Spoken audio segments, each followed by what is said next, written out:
السلام علیکم ورحمۃ اللہ وبرکاتہ۔ دعا کا اثر۔ جو عذاب الہی پوری دنیا میں اللہ تعالیٰ کی نافرمانی، دولت اور جائیداد سے محبت کرنے کی صورت میں نازل ہو چکا ہے، ہر فرد توبہ توبہ کر رہا ہے، کیونکہ ہمارا شیوا بن چکا ہے کہ جب ہم پر انفرادی یا اجتماعی آفت نازل ہوتی ہے تو ہم خدا سے توبہ کرتے ہیں۔ جب پریشانی ختم ہو جاتی ہے تو پھر وہی خود غرضی کی زندگی شروع کر دیتے ہیں، نہ کسی کے کام آنا، اور بس دولت آ جائے تو ہر ایک کو اپنے سے کمتر تصور کرنا۔ غرض کہ نہ خدا سے سچی محبت، نہ اس کی مخلوق سے محبت، صرف اپنی ذات اور اپنی اولاد سے محبت کرتے ہیں۔ لیکن وہ لوگ جو خدا اور اس کی مخلوق سے محبت کرے، خدا بھی اس کو ہر عذاب الہی سے محفوظ رکھتا ہے۔ اس بار سچے دل سے ہر شخص توبہ کر لے اور دوسروں کے کام آنے کا اپنے آپ سے وعدہ کر لے تو آفت ٹل سکتی ہے۔ یہ ایسے ایک شخص کی کہانی ہے جس نے سچے دل سے توبہ کی۔ خدا نے اسے کے بیٹے کو ایک درویش کی دعاؤں سے صحت مند کی زندگی عطا کی، اور آج وہ ایک بہت بڑی کمپنی کا مالک ہے، اور اس کے والد جن کا نام رانا آصف ہے، خدا کی مخلوق سے کسی طرح کام آ رہے ہیں۔ اس کہانی کو پیش کرنے کی جسارت کر رہا ہوں۔ میں چند ماہ پہلے ایک شادی میں شرکت کے لیے کراچی گیا۔ وہاں پر میرا دوست الطاف قادر بھی اٹلی سے آیا ہوا تھا، جس کی چند ماہ سے کوئی خبر نہیں ہے۔ ہم دونوں نے ایک روز صدر کی مشہور دکان سے نہاری کھائی، جس کی نہاری بہت مشہور تھی۔ رات کو کھانے کے لیے کوئی سیٹ خالی نہیں تھی، باہر ایک لمبی سی لائن بھی لگی ہوئی تھی۔ خیر ہمیں مالک دکان کے سامنے سیٹ خالی ہونے پر مل گئی، حالانکہ بہت زیادہ ریٹ تھے۔ لیکن لوگوں کے پاس پیسہ اپنی ذات پر خرچ کرنے کے لیے ہے، لیکن کسی غریب کو ایک وقت کا کھانا کھلانے کے لیے نہیں ہے۔ پھر ہم نے بیڑے سے پوچھا، یہ باہر لمبی سی لائن لگی ہوئی ہے، یہ کون لوگ ہیں؟ کیا مالک کی طرف سے ان کو مفت کھانا تقسیم ہوگا؟ اس نے آہستہ سے کہا، وہ سامنے جو مالک بیٹھا ہے یہ تو کسی کو ایک مفت نہ کھلائے۔ کافی عرصہ اسی ٹائم ایک آدمی خاموشی سے آتا اور مالک کو رقم دے کر چلا جاتا، لیکن آج اس شخص کو کسی نے نہیں دیکھا۔ لائن ختم ہو جاتی ہے مگر کھانا ختم نہیں ہوتا۔ بڑی برکت ہے اس شخص کی کمائی میں، جو بھی ہے اس دور کا درویش ہے۔ خیر ہم لوگ نہاری کھانے میں مصروف تھے۔ اس اثناء میں سادہ سے کپڑوں میں ایک آدمی بیگ لے کر مالک کے پاس آیا۔ مالک اس کو لے کر اندر کمرے میں چلا گیا۔ جو مالک دکان کسی گاہک کو خاطر میں نہیں لا رہا تھا، وہ اس کی عزت و احترام سے رک کر کے باہر تک آیا، جسے عموماً ہم ہر ایک کو غلط رویے سے دیکھتے ہیں۔ میری بھی سوچ ایسی تھی۔ جب ہم کھانا کھا کر باہر آئے تو وہ بھی شخص باہر ضرورت مند لوگوں کی لائن میں کھڑا تھا۔ نہ چاہتے ہوئے میں نے کہا، یہ کون آدمی ہے جس کو مالک دکان نے اتنی اہمیت دی؟ وہ خود لائن میں اپنی باری میں کھڑا ہو کر اب کھانا لینے کے لیے کھڑا ہے۔ میں نے ضروری کام کا بہانہ کیا۔ کل شادی والے گھر ملاقات کا وعدہ کر کے الطاف ٹیکسی میں بیٹھ کر چلا گیا، اور اتنے میں ایک شخص ڈبے میں نہاری اور روٹیاں لے کر چل پڑا۔ میں بھی آہستہ آہستہ اس کے عقب میں چلتا رہا اور پھر اختر کالونی والی بس میں سوار ہو گیا اور ایک کوارٹر میں تالا کھول کر اندر چلا گیا۔ تھوڑے وقفے کے بعد میں نے سوچے سمجھے منصوبے کے تحت بیل دی۔ وہ صاحب باہر آئے۔ جی حکم۔ میں نے اپنا نام بتایا کہ یہاں پر قربت میں کوئی محمود صاحب ان کا پتہ معلوم کرتا تھا۔ وہ مسکراتے ہوئے بولے، آپ صدیقی ہو کر جھوٹ بولتے ہیں، آپ تو میرا پیچھا صدر سے کر رہے ہیں، بہر کیف بولیں، کسی کام کی امداد کر رہے ہیں، اور مجھے ایک الماری کھول کر بولے، جس قدر ضرورت ہو رقم لے لیں۔ وہ الماری نوٹوں سے بڑی تھی اور زیادہ تر نوٹ بڑی رقم والے، یعنی 5,000 والے تھے۔ نہیں جناب، آپ کی دعاؤں سے میں معقول پینشن لیتا ہوں، اسی پر میرا حق نہیں ہے۔ میں نے کہا، پھر کیا چاہتے ہیں؟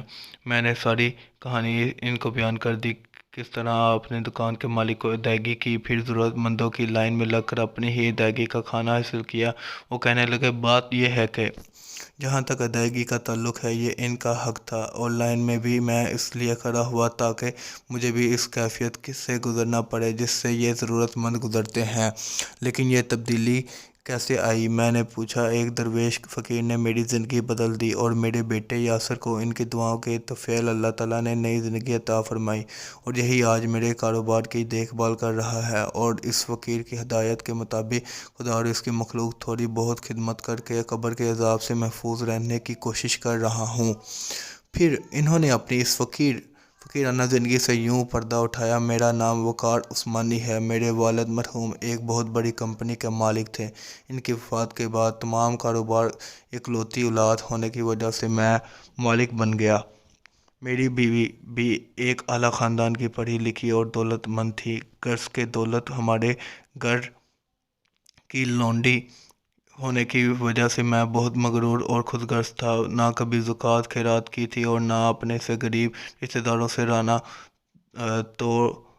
توڑکانہ ان کو اپنے گھر آنے پر ذلیل کر کے گھر سے نکال دیتا تھا۔ میرا ایک بیٹا تھا، میں نے اس کو اعلیٰ تعلیم دلوائی، لیکن اچانک اس کو ایک دم عجیب و غریب بیماری لگ گئی۔ وہ زور سے چلاتا اور اس کا درد سے برا حال ہو جاتا۔ میں نے پاکستان اور یہاں تک کہ باہر کے ممالک کے ڈاکٹروں کو دکھایا، مگر میرا بیٹا چند ماہ میں سوکھ کر ہڈیوں کا ڈھانچہ بن گیا اور ڈاکٹروں نے جواب دے دیا کہ یہ چند ماہ کا مہمان ہے۔ پھر مجھے اپنے خدا کی یاد آئی اور خدا نے مجھے غرور کی سزا بیٹے کی بیماری کی صورت میں دے دی۔ جب وہ پکڑتا ہے تو کوئی چھڑانے والا نہیں ہوتا۔ میں اور بیوی رو دھو کر اپنے گناہوں کی معافی طلب کرتے۔ میں نے زکوٰۃ خیرات دینی شروع کر دی۔ ماہ رمضان میں نے اور بیوی نے پورے روزے رکھے اور اللہ تعالیٰ معافی کے ساتھ یہ دعا کرتے، یا اللہ ہمارے بیٹے کو کم از کم عید تک زندہ رہنے دے۔ 27ویں رمضان میں اور میری بیوی روزہ افطاری کے لیے دسترخوان پر بیٹھے تھے، اچانک کسی نے بیل دی۔ میں نے باہر آ کر دیکھا تو ایک درویش نما آدمی کھڑا تھا۔ کہنے لگے، بیٹے میرا روزہ افطار کروا سکتے ہو؟ میں عزت و احترام سے ان کو دسترخوان پر لے آیا۔ روزہ کھولنے میں دیر تھی، اچانک میرے بیٹے نے زور زور سے چلانا شروع کر دیا اور رونے لگا۔ ہمیں لگا کہ شاید اس کا وقت قریب آ گیا ہے۔ میں اور میری بیوی دیوانہ وار روتے ہوئے اس کے کمرے میں داخل ہوئے اور درویش آدمی بولا، حوصلہ کرو، اللہ تعالیٰ پر بھروسہ رکھو، کچھ نہیں ہوگا، آپ لوگ باہر جائیں۔ ہم دونوں میاں بیوی روتے ہوئے باہر آ گئے۔ آوازیں آنی بند ہو چکی تھیں۔ تھوڑی دیر بعد مسجد سے اذان کی آواز آئی، اللہ اکبر، اللہ اکبر۔ ہم نے روزہ افطار کیا۔ پھر ہم دونوں حضرات قریبی مسجد میں نماز پڑھ کر واپسی آئے تو میری بیوی، جو چند لمحے پہلے رو رو کر پاگل ہو رہی تھی، خوشی سے درویش کے پاؤں میں گر پڑی۔ عثمانی صاحب کی دعاؤں کی طفیل ہمارا بیٹا ٹھیک ہو گیا تھا۔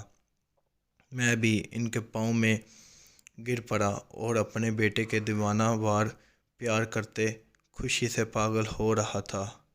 اچھا جناب، روزہ افطار کرانے کا بہت بہت شکریہ۔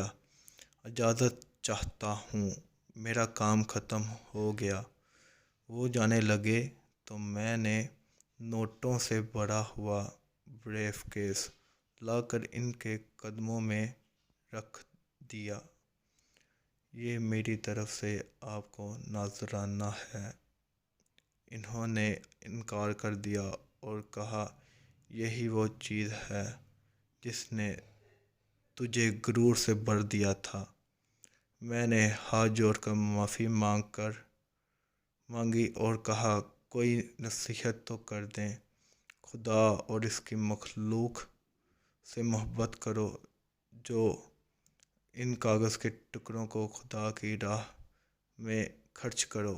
میں نے سارا کاروبار اپنے بیٹے یاسر کے حوالے کر دیا اور اس کو ریٹائر کوارٹر میں آ کر اپنی زندگی انسانیت کی خدمت کے لیے وقف کر دی۔ اگر آپ کو میری ویڈیو اچھی لگی ہے تو پلیز میرے چینل کو لائک، شیئر اور سبسکرائب ضرور کیجیے گا، اور بیل آئیکن کے بٹن کو دبا دیجیے گا تاکہ ہم بار بار ملتے رہیں اور آپ ان کہانیوں سے مزہ اٹھا سکیں۔ اللہ حافظ۔